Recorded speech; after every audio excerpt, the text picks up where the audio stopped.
Hello everyone, DiVita here, Chief of Everything with BlogPaws, and today I want to talk a little bit about working for free, how BlogPaws works with brands, and how maybe some of you get pitched from different people to work with the same brands. And that comes from a conversation that happened in our Boost group yesterday morning. And it was a really good conversation, and it just brought up a few things, and I wanted to chime in and kept not finding time, so I thought I would record a video and address it all at once. The conversation started with Kia Chambers, a lovely community member, sharing that she missed an opportunity and was excited because she got pitched basically the same opportunity from a different agency, only to find out it wasn't paid.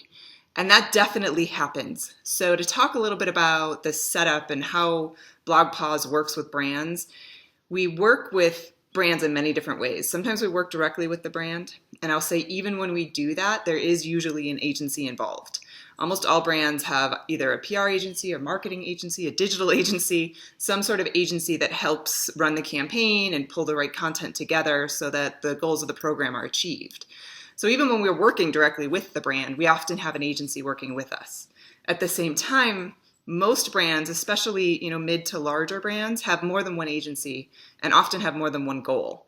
So they may be focusing with BlogPaws on a certain aspect of a campaign and looking for certain content to be created, and then they may reach out to a different one of their agencies, another PR agency maybe, and give them a slight twist to what they're trying to achieve. And a lot of what it comes down to is there's usually goals between what's earned media and what's paid media. And if you're not familiar with the differences between that, paid media is just what you pay for. So as a blogger working with BlogPaws, you're paid media for us. We hire you to create the content, to promote the content, and get it out there. So all of your direct sharing is paid media. We paid you, the blogger, to create that and do that for the brand.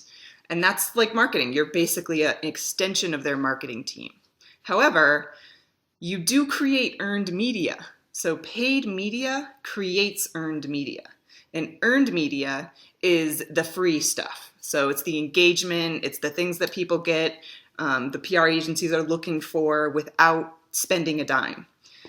Now, related to what's considered being paid, FTC legally, they don't use the word cash or anything like that. They call it consideration. And consideration is actually product, cash. It could even be relationship type stuff. So say, for instance, a huge company like Disney comes to you and says, will you do this? We're not actually going to pay you, but we're going to share your content in all these different places and help get you noticed. That could be viewed as consideration because of the value you're getting from it. So you have to kind of weigh whether you want to work for free, whether you want to do something just for the product, whether you want to do something and expect cash and what those rates should be. But you should also think about what you offer for that.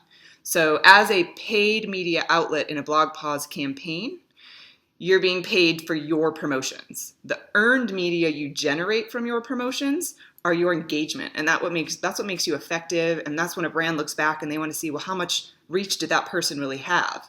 Well, the reach might start with you, but it spreads and it grows. And as your audience engages, your audience generates your earned media.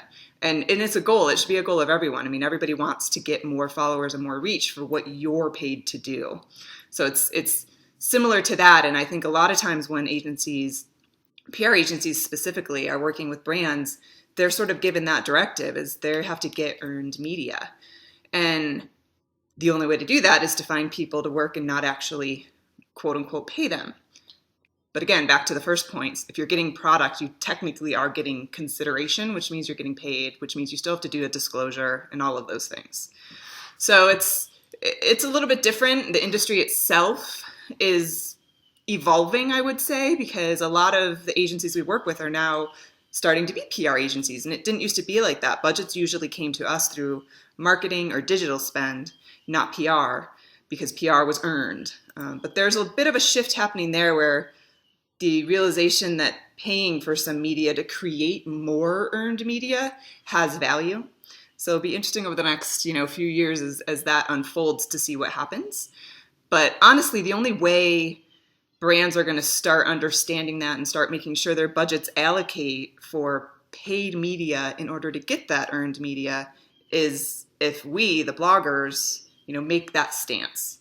And that's not to say you should never take product and do a review or create content for something without cash payment, because there's definitely circumstances you should, and each person has to define that for themselves, whether that's an initiative you want to support, maybe it's a give back type thing that you want to support, maybe it's a product you just use a lot and you are actually saving money by getting it, or a huge product like a vacuum cleaner, something that's hundreds of dollars and that you are going to use on a regular basis for quite a long period of time.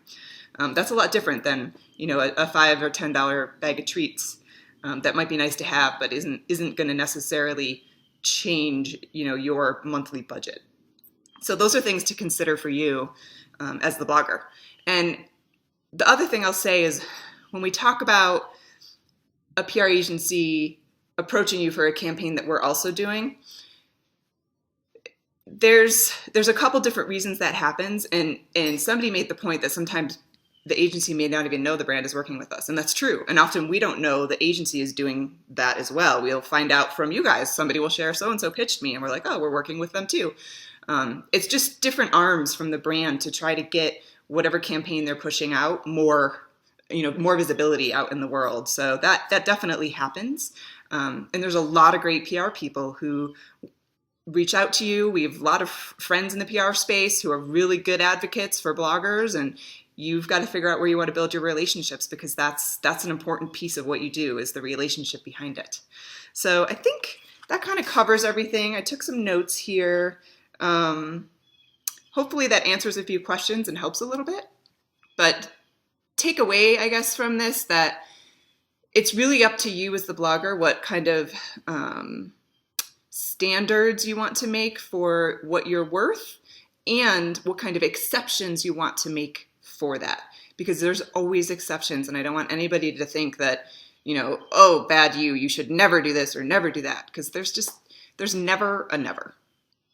Double negative. But make sure you're just thinking about what you offer. Make sure you know and you can really explain what you're giving to a brand. So if they say, what am I going to get for XYZ, and because you have a fee, you should have a definitive answer that's, I'm going to share X amount of times here, X amount of times there. These are my followers. This is your guaranteed number of impressions.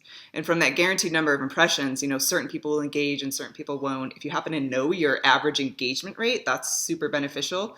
That makes a big difference, because you could have all the followers in the world, and if nobody's engaging with your content, it's falling on deaf ears. So make sure, even if your following is small, you can talk a little bit about how engaged they are with you, because it will make a difference.